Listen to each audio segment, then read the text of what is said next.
Hello, friends. On this glorious day in beverage history, I'm reminded of a quote by the good Dr. Hunter S. Thompson from Fear and Loathing in Las Vegas, where he prescribed the following advice, saying, "Every now and then, when your life gets complicated and the weasels start closing in, the only cure is to load up on heinous chemicals and then drive like a bastard from Hollywood to Las Vegas, with the music at top volume and at least a pint of ether." Well, I did just that, with at least 3/4 of that quote applying to my last 24 hours, as I now find myself several hundred miles removed from Los Angeles, reporting from the Palace Tower at Caesars. I'm battling last night's hangover while preparing for the battle that awaits my liver and wits tonight. And it's all for a good cause as I soak up the Las Vegas cocktail culture from the depths of the annual Wine and Spirits Wholesalers of America convention. It's safe to say that this convention is not my natural habitat. It's a sea of handshakes and backslaps as business acquaintances are reacquainted and deals are done as the distribution machine roars on all cylinders, providing a rare glimpse and a bird's eye view of this critical aspect of the spirits industry. And it's from this spectacle that I'll be conducting interviews to be shared in coming weeks. Let's do this.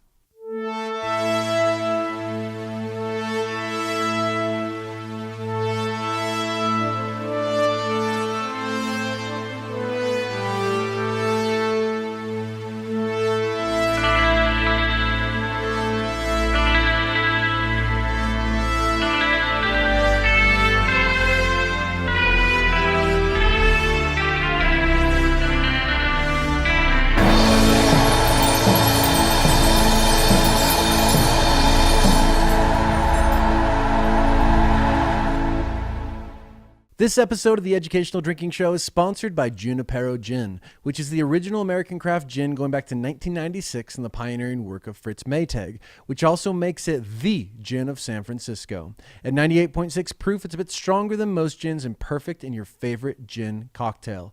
Good stuff. My guest today is Jennifer Colliau.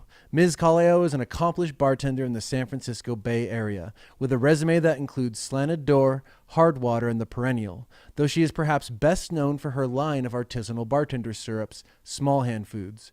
The syrups are inspired by pre-Prohibition cocktail ingredients and include orgeat, grenadine, tonic syrup, and this host's personal favorite, pineapple gum syrup, which is perfect for making a classic pisco punch.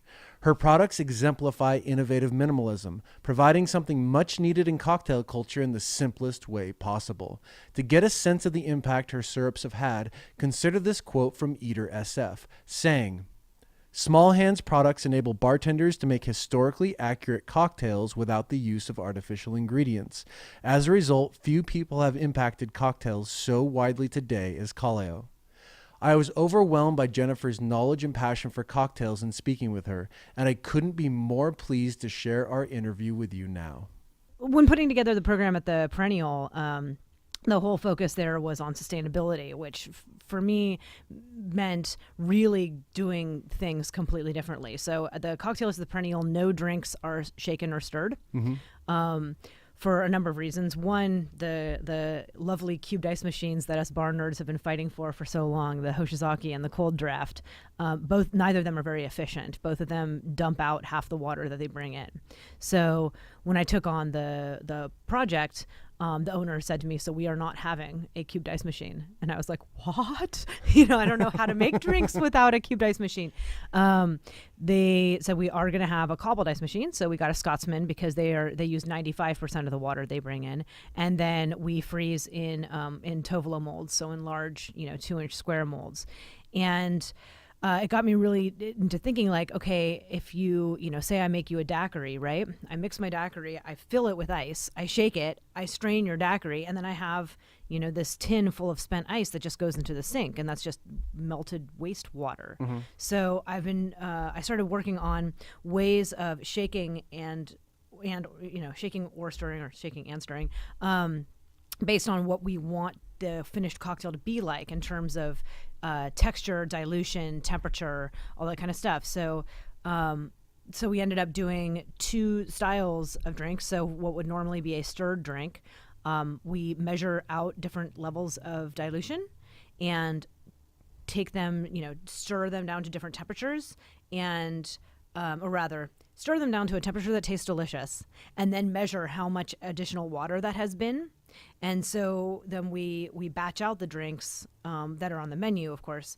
and add that level of water and keep them in the glass frosters. So we're getting this temperature, we're getting the right temperature. It has the silky texture because it hasn't been agitated, and it's totally consistent. It's very fast, obviously, which is great. But the idea is we're not wasting any water.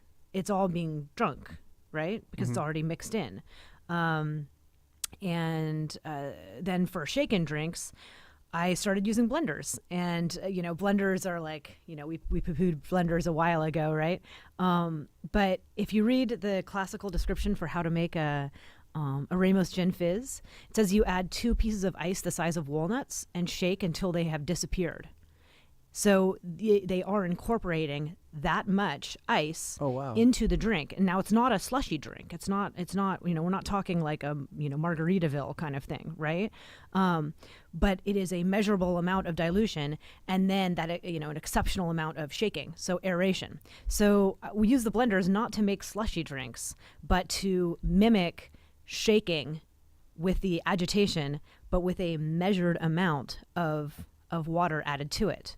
So we use the cobbled ice for that, and we measure out the amount of cobbled ice that goes into the shaker, and we blend that until it's completely disappeared. So you don't have to double strain it because you're completely melting it, and we've measured it, so you're getting a consistent amount of dilution, and the agitation is way more than you can do with your hands.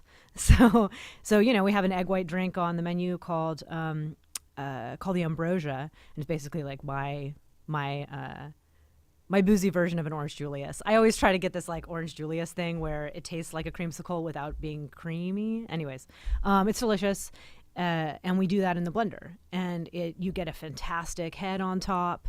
Now that being said, if you come into the Perennial and order order something off menu, like if you order a Manhattan, we're going to make you a Manhattan, and it's going to be stirred to order, and we will have the ice dump melt for that. For any stirred drinks, we take the large Tovolo cubes and crack them in hand and stir with that. For any shaken drinks like a daiquiri, we would shake with one of those big cubes. You have to shake longer, but because they're not clear, they tend to break, which is fine. You're getting a lovely amount of aeration and stuff. So it's not like I strongly believe in not saying no in as far as you can at a bar. I think it's a customer service thing. Like, I think it's a terrible idea for someone to come into a bar and order something and be like, no, I don't do that. Yeah. We have the ability to do it, so we're going to do it. Yeah. But conceptually, my line is on the menu, the drink, like the drinks on the menu, is that none of those are stirred or shaken. None of those have ice waste, which is really fun and exciting. So would you say that this adherence to sustainability, or at least trying to, has led to a kind of creativity in the approach that you've developed? Absolutely. I mean, I got my degree in furniture actually at CCA right here, a few blocks away, and so I learned so much about conceptual art while in art school, and I did make conceptual art furniture for a brief period of time until I realized the lifestyle was way too lonely for me. But I still love making furniture. I adore it, and I still do it when I have time, which is obviously not that often these days. But that conceptual basis and that conceptual exploration is my big takeaway from art school, and it's the most exciting thing to me. So to put parameters on a program to say, who are we, what do we do? At the interval, every page has a theme, and so we don't just make drinks that don't make sense for a menu. The interval, the entire concept is time.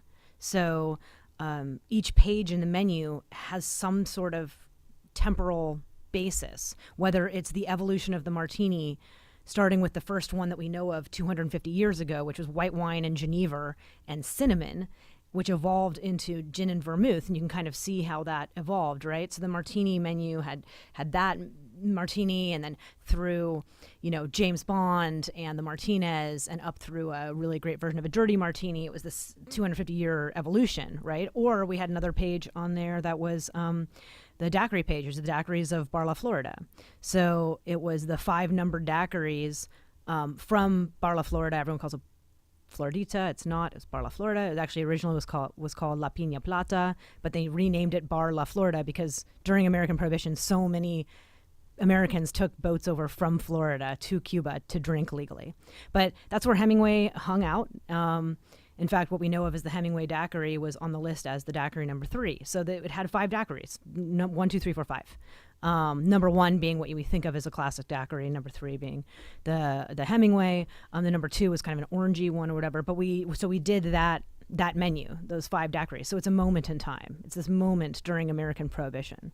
So all that kind of stuff is the most exciting to me. I absolutely love conceptual development and creativity, and I think when you have some sort of definition or structure of what you are, of what your establishment is, what it is that you aim to give to your audience, it becomes really fun, like super, super exciting, you know?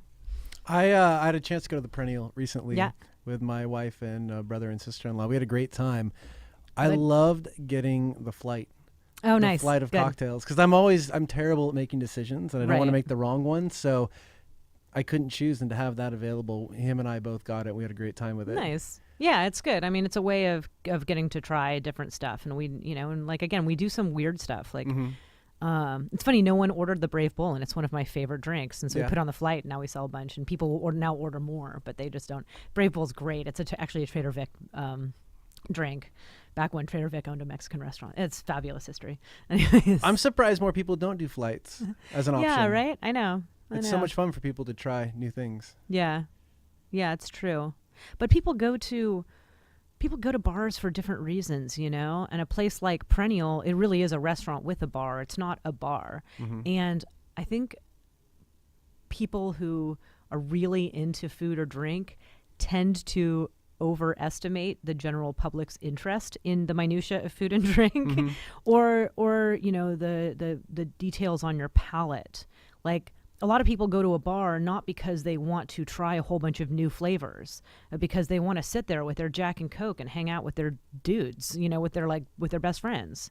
Like, it's not about trying new things, and it depends. It depends on the bar. It depends on the customer, But I do like offering the flight for people who are interested. I never do that. I just go to the bar and hang out in the zone. I get my drink and I just hang.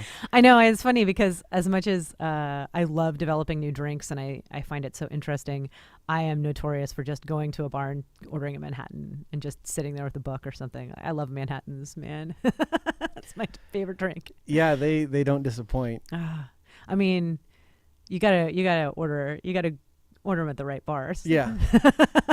You don't order a Manhattan at a dive bar, that's for sure. Absolutely not. So it's funny because on this one hand, you're into this out of the box creativity, so on and so forth. But with what you've done with Small Hand Foods, it's so minimal. It's my favorite kind of innovation because it's so innovative, but there's nothing really all that innovative about it. You're just doing something really, really cool. It seems like at the highest level possible. Well, thank you. I mean, yeah, the idea with Small Hand Foods was really to simplify. I mean, when I first started making orgeat, it was in response to the orgeat that was on the market.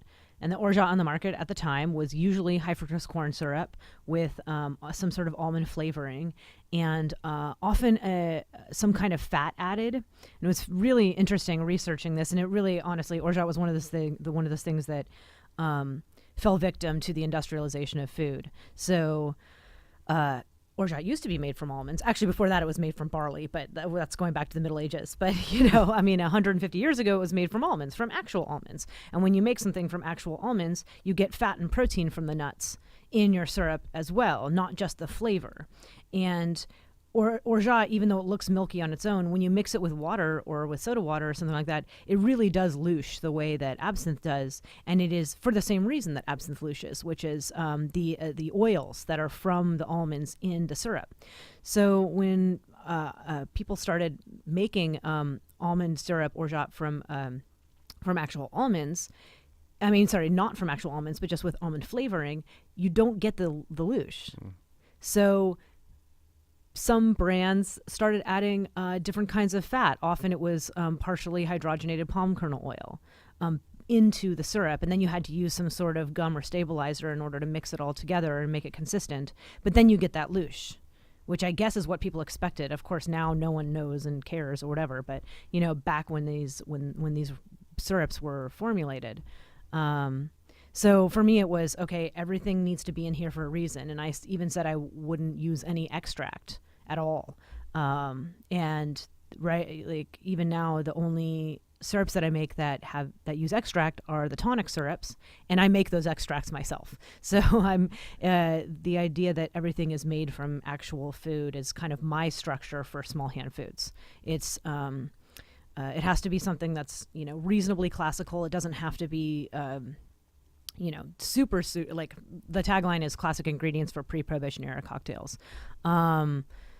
You know, passion fruit, I don't know. Sure, passion fruit was around before Prohibition. I mean, I guess I should go and look through some Charles Baker. Yeah, Charles Baker's got it. So yeah, that sounds right. That sounds right. So did you start with the orgeat? I did.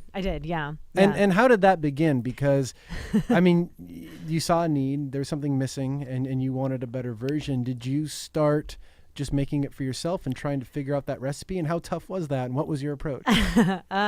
So first of all, I must qualify. I went to bartending school when I was 21 years old, and living in LA. And I loved school. I always have. I loved taking classes. Bartending school? Yeah. I don't even remember. I mean, this was LA when I was 21. Was it National Bartender School?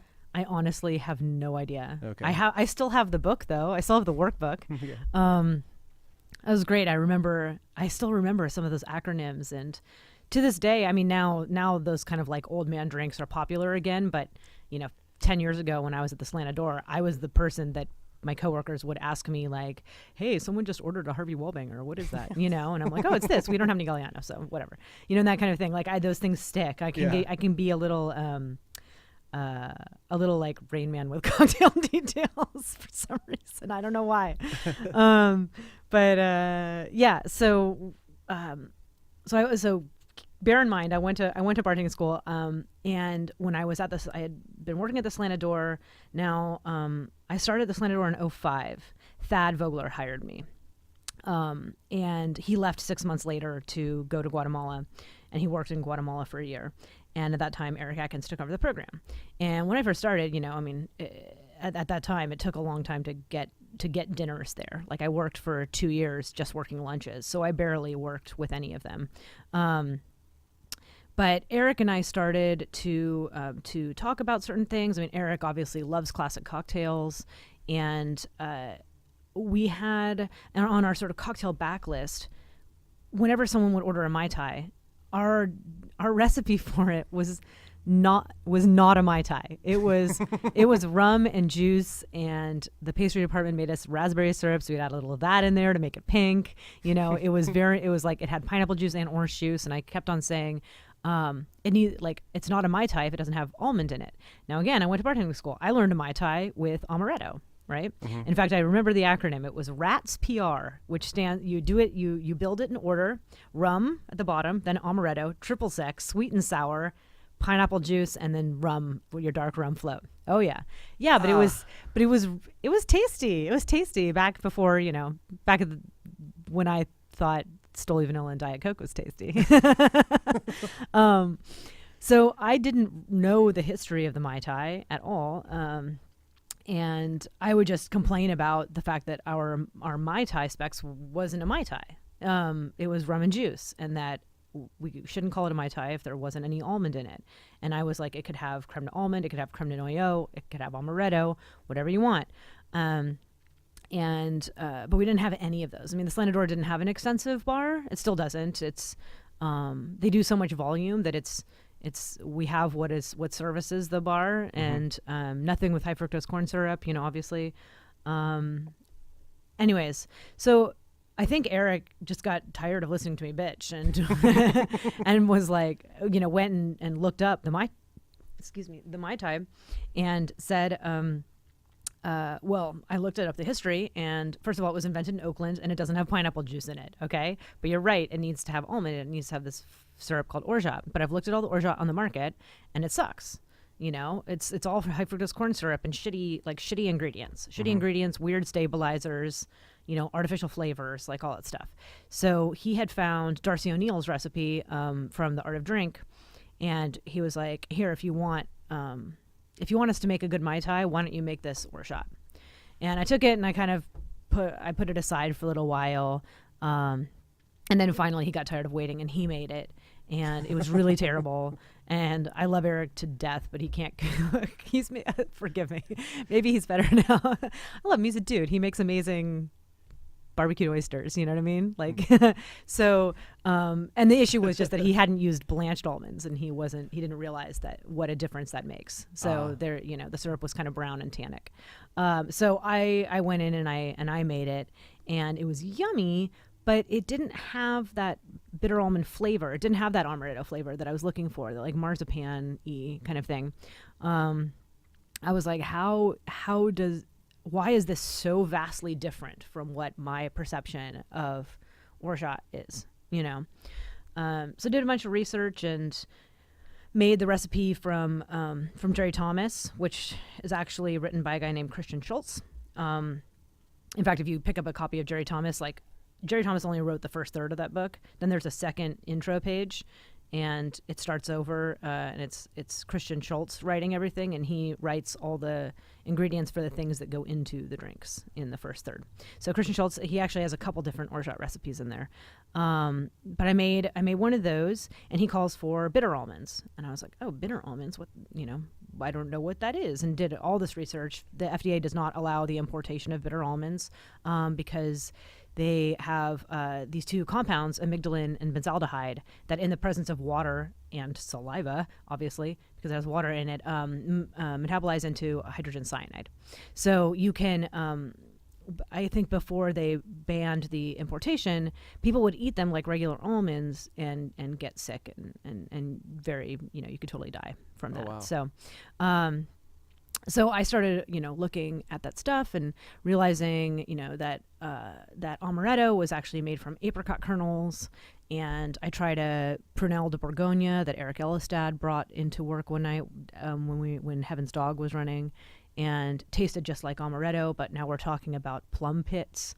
So learning about the botany of drupes and where those chemical compounds come from, realizing that you can buy apricot kernels despite the same poisonous thing. And I really don't understand how you could just eat a bunch of them. Like, you can't even eat one. They are so profoundly bitter. Like, some damage is being caused when you eat one. They're really intense. But with the help of Darcy O'Neill, working through the math and realizing that with the tiny amount that I use in my orgeat, you would have to drink, I think, 6 bottles of orgeat. Not like cocktails, but like 6 bottles of orgeat to actually have a negative. It's a lot. Yeah, it's a lot. And also, the FDA is super cautious. Like the FDA rates tea as a toxin. There's, so cinnamon is toxic. Like, nutmeg is toxic. There's all kinds of toxins that are legal. We just we need to ensure that people are not, massively overdosing on them. So I started. I made the Jerry Thomas recipe, the Christian Schultz recipe, which was totally delicious, but was so thick that it was like pomade. Like, you had to spoon it out of the jar. Oh, wow. And I was like, okay, this tastes amazing, but the texture's all wrong. What can I do that is somewhere between Darcy O'Neill and Christian Schultz? So I just started playing around and adjusting all these little details. I'm a firm believer in following a recipe to the T the first time you make it, so you can learn everything you can. So, Christian Schultz talks about clarifying loaf sugar with egg whites. So I did that. I used peel and silo and clarified it using egg whites just to see what comes out at the other end. Like, see if our current white sugar is the best substitute for what they would have had, what their result would have been, or if organic sugar is. And I use organic sugar in everything that I make, with the exception of the 2 commissioned tonic syrups. So the Yeoman tonic that I worked with the master distiller for Beefeater, Desmond Payne, on making the best, his best gin and tonic. And then the tonic I made for Whitechapel, which is also proprietary. So it's their gin and tonic on draft. But both of those I used white sugar to de-emphasize the color and sort of more emphasize the color of the cinchona itself. So going back to the orgeat, mm-hmm. You were motivated enough to make your own. What was it like when you got that recipe figured out and you could then use it in these cocktails you've been making for years, but you could never try them in their full form? Yeah, that was the most exciting thing to me. It's like, oh, this is what it was supposed to be like, with the protein and fat of the nuts in the orgeat. It is completely different. Make a Japanese cocktail with that orgeat. It is different from anything else, from any other orgeat on the market, and it's a fantastic drink. So at the time, I figured out what was a recipe that we really liked, and I would make a couple bottles at home, and Eric would give me a bottle of whiskey, and that was basically what we did. We didn't put anything on the menu with it, but other bartenders and bar managers would come in, and Eric would always make them Mai Tais and Japanese cocktails and like cool, Army Navies, like cool drinks that had orgeat in it, because he was such a big supporter of mine. It was really lovely. And then other bar managers started saying they wanted it for their bars.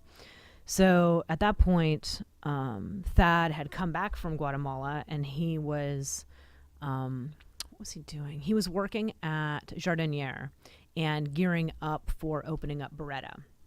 And he loved the orgeat. He said, I want this for Beretta. I'm also really interested in gum Arabic syrups.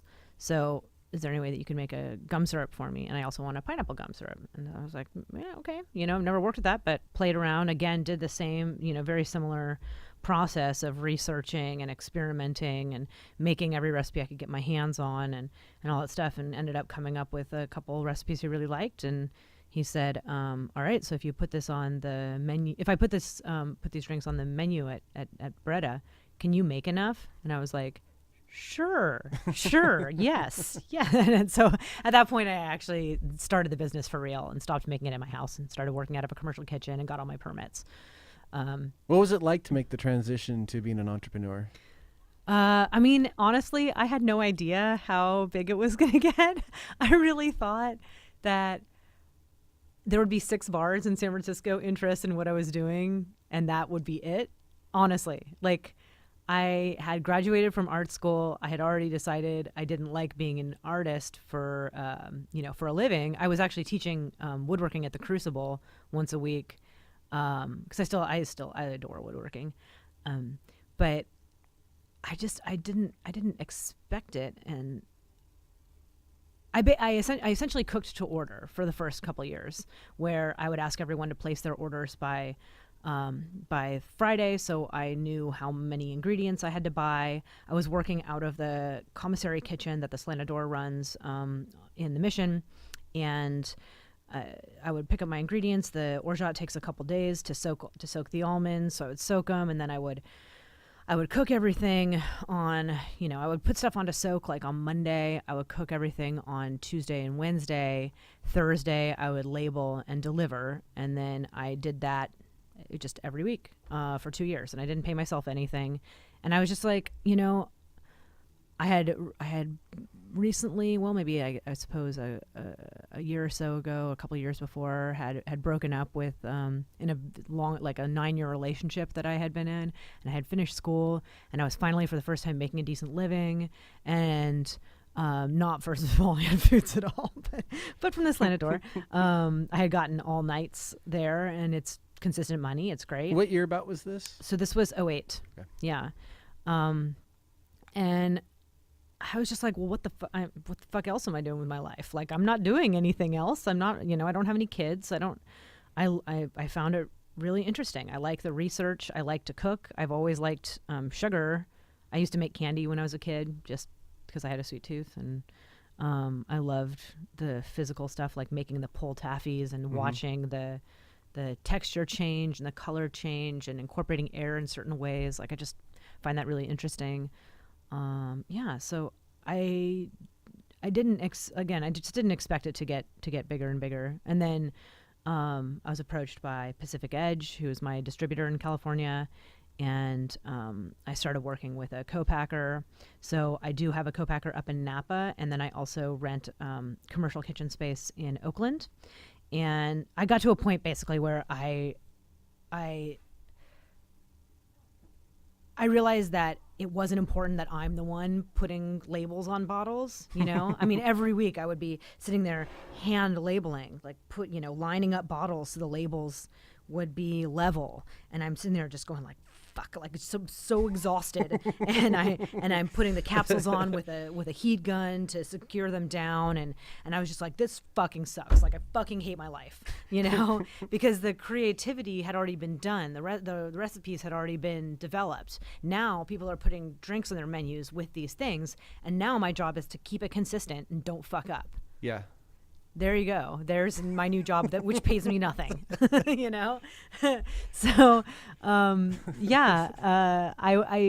when I started working with the co-packer, it was great because it was like, it doesn't matter that I'm the one actually filling a bottle. What matters is what goes in the bottle and how each one of those ingredients has been handled. Like,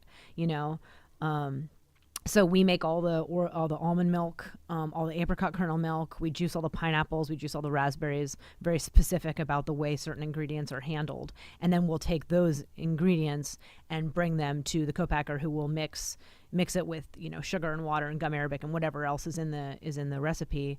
For myself, I can, if I'm really hustling, I can make maybe 8 cases in a day, not counting labeling. They can do 300.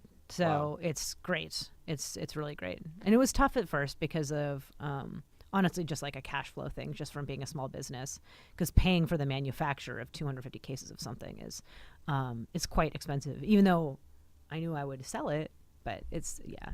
So every time when I get questions about when are you going to release a new product? It's like every time I release a new product, it's another about $30,000 into the cash flow that we need to have on hand. So I think there's a lot of bartenders out there that aspire to take their career further from behind the bar and maybe get into something more entrepreneurial, creating products like yourself. What advice do you have for folks like that?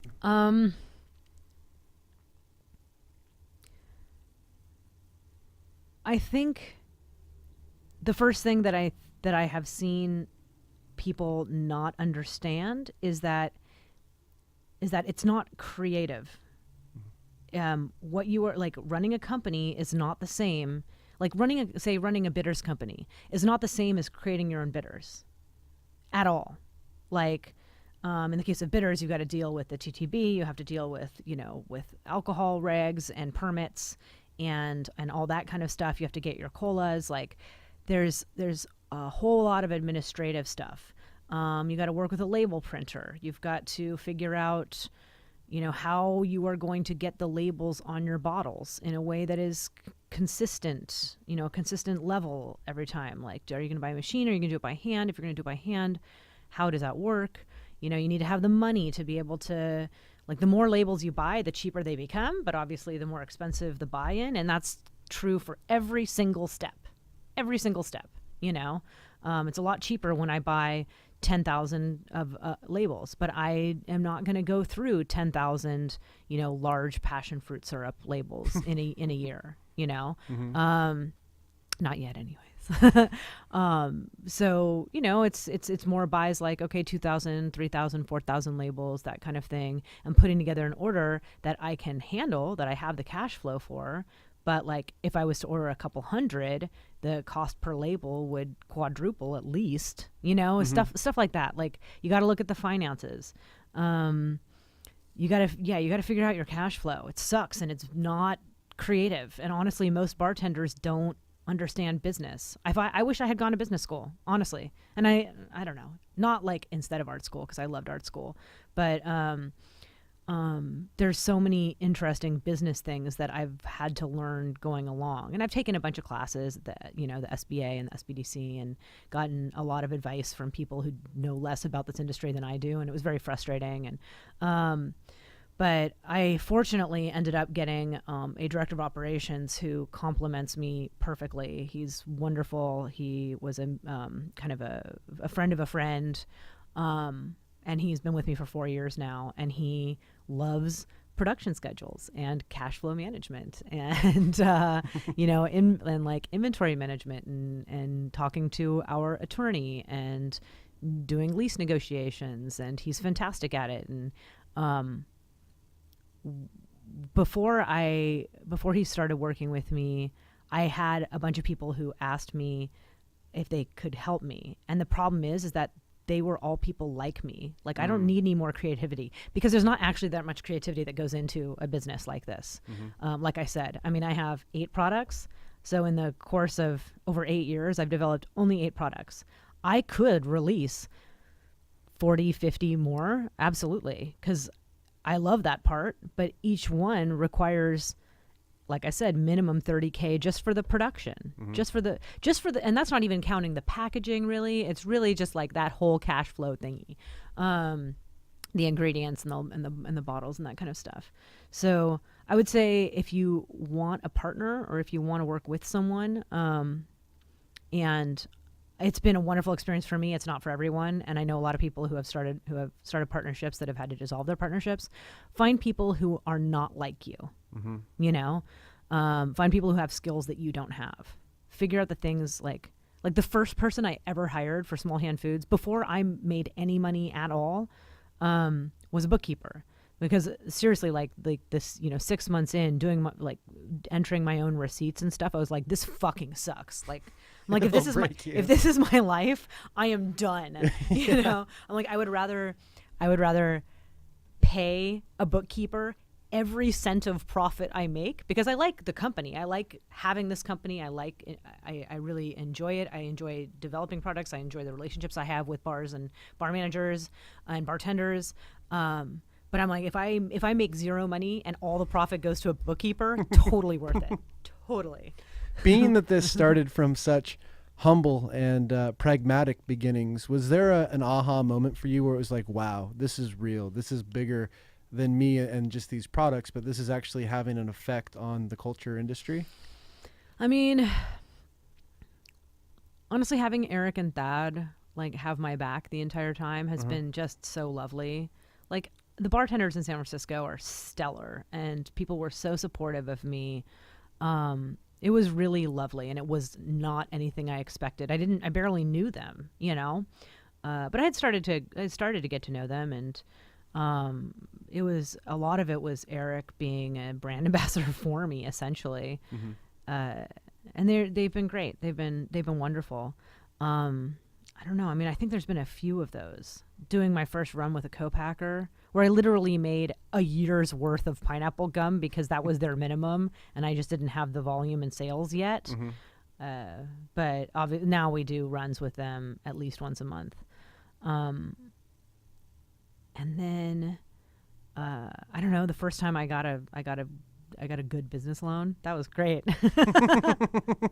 I mean, walking to the bank with a check for $50K, that's not bad. And I was like, oh, like someone believes in me enough. And obviously, I mean, by that point, I've always been in the black. I would rather not pay myself. I would rather pay my staff, give my staff bonuses. There's something to be said, and this isn't for everyone, but there's something to be said for not needing the money. And that sounds ridiculous. It sounds like, why would I do this if I maybe it sounds like I'm rich. I am in no way rich. But being a bartender where I was making a stable living meant that, I know that if everything at Small Hand Foods goes to shit, I can always pick up shifts. I'm a really good bartender, and I can get shifts at places where I will make a lot of money. I get it. I don't need it. And that frees me to make decisions based on integrity and quality, and not because I'm beholden to any shareholders, if I still had that $50K loan and Small Hand Foods went away, I could pay it off myself just by working, just by attending bar, because I'm good at it. And I know that I could do that. And there's something about that. I see a lot of small businesses in the booze industry start without I can just tell that they've put everything in and they've gotten funding and all this stuff, and it's like they don't necessarily know the business. And that's because this industry is so fucking young. I mean, when I started, I had 0 competitors. 0. My competitors were people were companies like Tarani and Monin, which aren't really the same. They're flavored syrups. They aren't syrups made from food. And they certainly weren't syrups made from food focused on the bar industry. Like, I had no competitors. Now I've got a bunch, but it's not an industry that anyone knows about. Mm-hmm. You go to any business class and like no one knows anything about the booze industry. Mm-hmm. So understand that you know more about it, but it's just different. There isn't a class you can take on running a bitters company. Mm-hmm. There isn't a class you can take on running a vermouth importation company. You know what I mean? Mm-hmm. Like it. So just understand that. I don't know. I wish more people were more humble, but that's just in general. I don't know. You know how when you're in LA and everyone is like, "I'm an actor. I'm going to be famous," and I'm like, "You're not an actor. You're you're a cocktail server." Like, I get it that you want to be an actor, but you're not yet. Mm-hmm. And there's more and more of that in the booze industry of like, this is what I do. I have this and you know, behind the scenes, like shit is calamitous. Like you have zero idea how to run a business in this industry. I don't know. That sounds kind of arrogant. And I honestly, like, I certainly have made tons and tons of mistakes. And I think maybe I had the luxury of doing so because I was the first to do this. Mm-hmm. Do you know what I mean? It's good to go into it with that kind of mindset, though, because business will break you. Like, it will rob you of your enthusiasm if you underestimate it, don't show it respect, and don't go into it the right mindset. You know, Yeah. it'll crush you. Yeah. Quickly. Yeah. Yeah. And I think honestly, it's the not needing it, Mm-hmm. which is what I see too many people don't have that perspective. Because honestly, most of us in the industry, we could always go out and pull shifts. Mm-hmm. So there's something to be said about that just that really helped me along. Mm-hmm. You know? Totally. Switching gears a little bit. Yeah. I love that you make a pineapple gum syrup. Oh. And it's such an important ingredient, I think, for San Francisco in general, just because of the Pisco Punch. Can you talk to me about bringing that to life? Sure. The Pisco Punch is the only historical cocktail that calls for pineapple gum syrup. But it's a biggie. It is. I started making that when Thad opened up Beretta and he wanted to put a Pisco Punch on the menu. Specifically for that. Specifically for Pisco Punch. Wow. But it became one of my most popular ingredients because at the time, I was the only person in the country making a pineapple syrup from actual pineapples. Uh-huh. I mean, even if you look at like, God, there's this great book called The Standard Manual of like, it's something like, it's an incredibly long title. It's about especially concerned with druggists and chemists for blah, blah, blah, blah, blah. It was published in 1900, so before Prohibition, but is, if you look at The Art of Drink, Darcy O'Neill's book, most of his recipes come from this book. And even in there, pineapple syrup doesn't have pineapple in it, you know?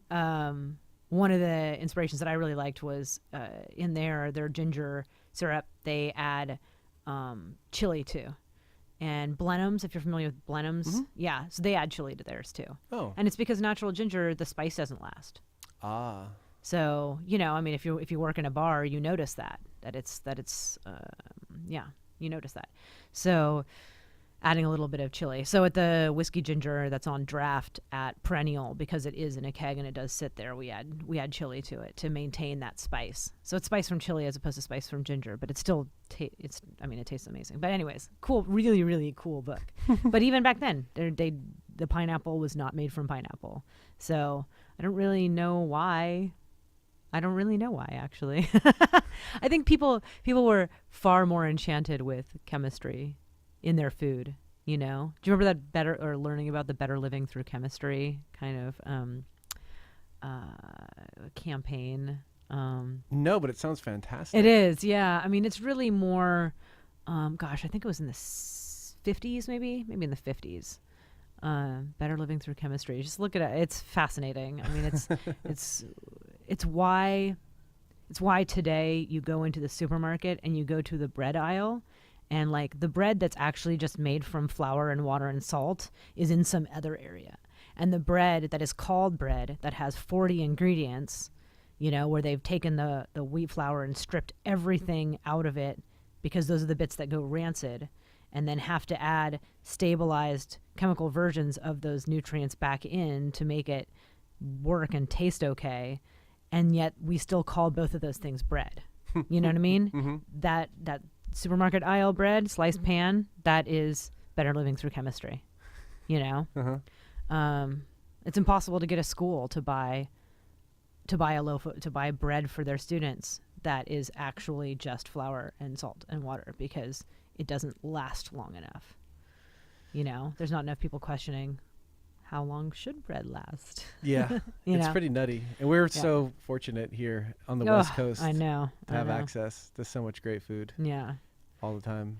Yeah, so it was cool. I mean, Thad had asked me to make one, and I made it. And I mean, again, like, I thought this was going to be super small, but once I made it, Eric started making the Hotel Nacional special. So this is a Charles Baker drink from 1930. It's a daiquiri with apricot and pineapple in it. And the way Charles Baker writes it, it's pineapple juice.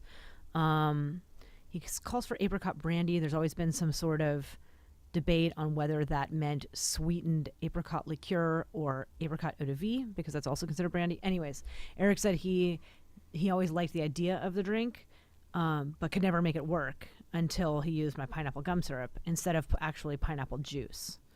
And so that became, instantly one on the menu at Slanted Door, and he opened up Hard Water with it as well.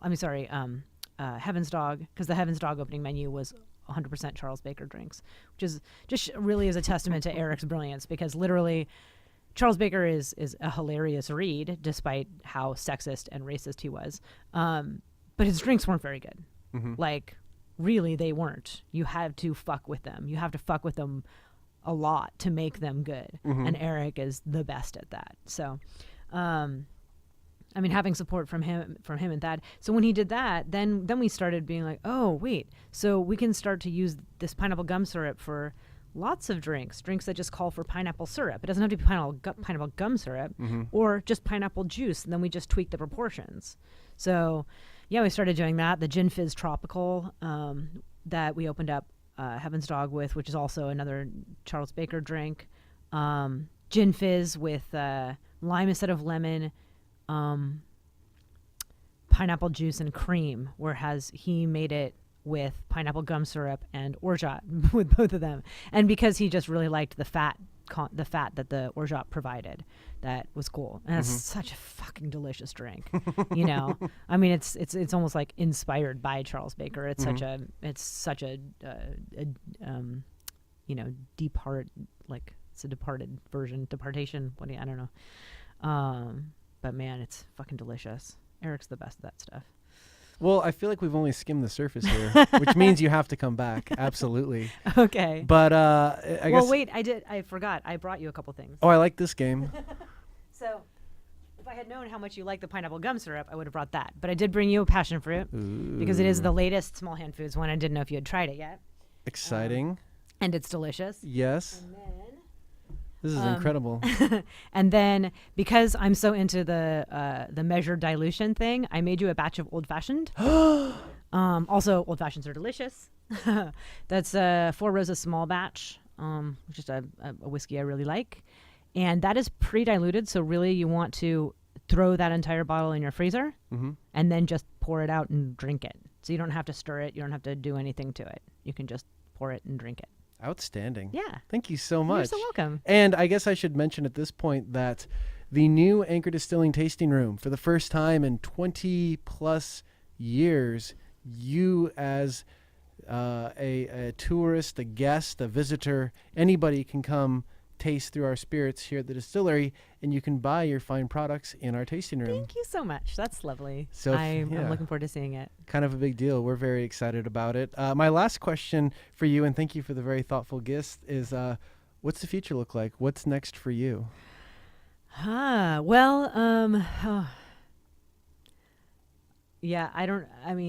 Nothing's real until contracts are signed and money is exchanged hands. But my partner and I are in lease negotiations for our own bar space in Oakland. Nice. I grew up in Oakland, so that's another reason why the Mai Tai was so important to me, because that's the original Trader Vic's in Oakland. So if all goes well, we will be opening our own space. Earliest will be at the end of this year, if everything goes well. But there's some other stuff in the works. I bet there is. Yeah. Well, you can tell us all about it when you come back. Yeah, we'll see. We'll see how long this on. takes to launch. But we've got a couple really, really fun things that I'm excited to work on. Heck yeah. Yeah. To be continued. Absolutely. Thank you so much. Thank you so much for having me.